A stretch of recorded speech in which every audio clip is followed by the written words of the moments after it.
Quand nous avons commencé, il y a 16 ans, une victime nous a dit « Mais depuis quand la justice est-elle arrivée au Tchad ?» Comment Hissène Habré va nier qu'il n'a pas tué des gens? La K104 jaune bâchée, ça servait à quoi? À amener de la viande. Moi j'étais là, si on t'appelle entre 1h du matin jusqu'à 3h30, c'est pour l'exécution. Mais si c'est après 3h30, c'est pour les tortures. Moi, quand mon mari était arrêté, personne n'est venu me rendre visite. Même dans la rue, je dis bonjour, ils fuient, ils ne veulent pas se rapprocher de moi. Parce que dès qu'ils vont rapprocher, ils vont dire ah, ils vont venir peut-être me dire les nouvelles. Ils seront arrêtés. Hissène Habré était le dictateur du Tchad de 1982 à 1990. Il est accusé de milliers d'assassinats politiques et de tortures systématiques.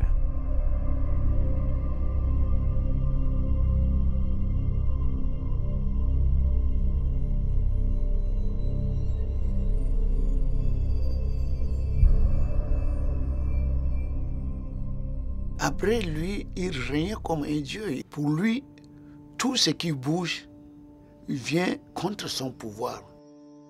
Celui qui ose, Habré est un lion, il va le dévorer. La direction de la documentation et de la sécurité, la DDS, c'était comme le Gestapo de Hissène Habré.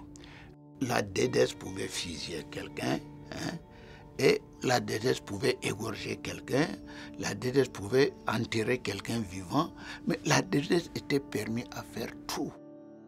Souleymane Gengeng a passé à peu près 3 ans dans les différentes prisons d'Hissène Habré. Il a vu des gens, des dizaines de personnes mourir devant lui. Il a juré devant Dieu que si jamais il sortait de cette prison, qu'il allait travailler pour la justice. Une fois sorti de prison, Souleymane et ses camarades ont interviewé des centaines d'anciens prisonniers. Ils ont fait des fiches et ce sont ces fiches-là qui ont servi à la première inculpation d'Hissène Habré au Sénégal en février 2000. Ça, c'est la maison de la DDS. Ça, c'est le bureau avec le chalier.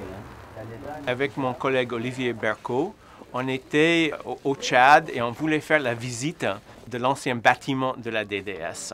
Et là, tout à fait par hasard, on a trouvé, jonchés sur terre, abandonnés depuis des années, des milliers de documents, des listes journalières des personnes mortes en détention, des rapports d'enquête, des rapports d'espionnage.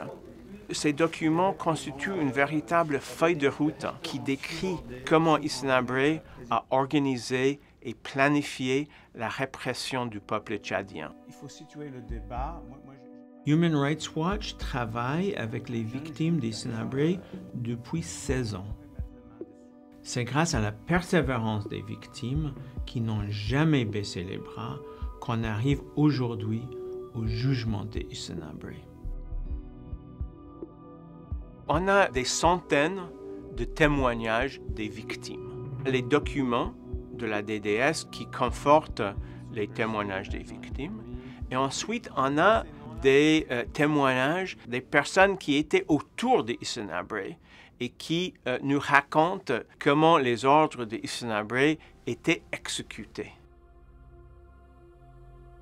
Je disais toujours aux gens que nous, en tant que survivants de torture, il nous manque quelque chose. De tout ce qu'on a vécu, vraiment, il n'y a que cette justice qui devait nous donner la vraie guérison psychologique. Parce que pour quelqu'un qui n'a pas vécu cette prison, qui n'a pas vécu ces tortures, ne peut pas les comprendre. Quand j'ai rencontré Souleymane Gengeng pour la première fois, les gens croyaient qu'il était fou de penser qu'il pouvait poursuivre en justice un dictateur. Ce procès a vocation d'être historique pour le Tchad et l'Afrique, de montrer que des simples victimes peuvent, par leur action, par leur persévérance, arriver à faire juger un dictateur.